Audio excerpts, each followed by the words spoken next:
চীনের উপর 10% শুল্ক কমালেন মার্কিন প্রেসিডেন্ট ডোনাল্ড ট্রাম্প। এর বিনিময়ে ফেন্টানাইল রপ্তানি নিয়ন্ত্রণে রাজি হয়েছে চীন।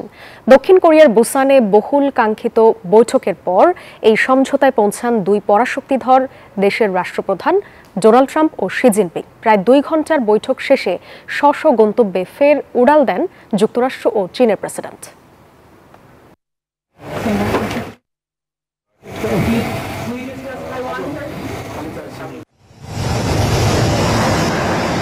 দীর্ঘ 6 বছর পর বৃহস্পতিবার দক্ষিণ কোরিয়ার বুসানে বহুল আকাঙ্ক্ষিত বৈঠকে বসেন দুই পরাশক্তিধর দেশের রাষ্ট্রপ্রধান ডোনাল্ড ট্রাম্প ও শি জিনপিং।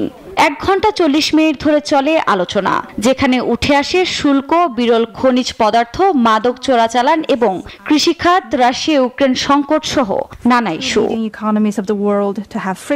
বান্ডেল থাকলে প্রতি সেনমানিতে টাকা বাঁচবে। বিকাশ সেনমানি বান্ডেল কিনে জিতুন প্রতি লেনদেনে। বৈঠকের পর প্রেসিডেন্ট ট্রাম্প চীনা পণ্যের উপর আরোপিত শুল্ক 57 থেকে কমিয়ে 47% করার ঘোষণা দেন। বিনিময়ে ফেন্টানাইল রপ্তানি নিয়ন্ত্রণে রাজি হয় চীন। পাশাপাশি বিরল খনিজ সংকট সমাধান এবং যুক্তরাষ্ট্রের কাছ থেকে চীনের সয়াবিন কেনার ব্যাপারেও সিদ্ধান্ত হয় এই বৈঠকে।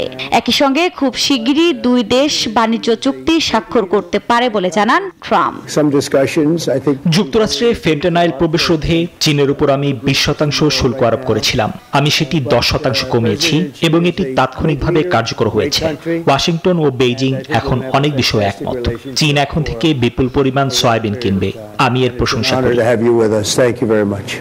এদিকে আগামী বছর চীন সফরের পরিকল্পনাও রয়েছে ট্রাম্পের। এই আলোচনাকে দুই দেশের সম্পর্কের উন্নয়নে একটি বড় পদক্ষেপ হিসেবে দেখছেন বিশ্লেষকরা।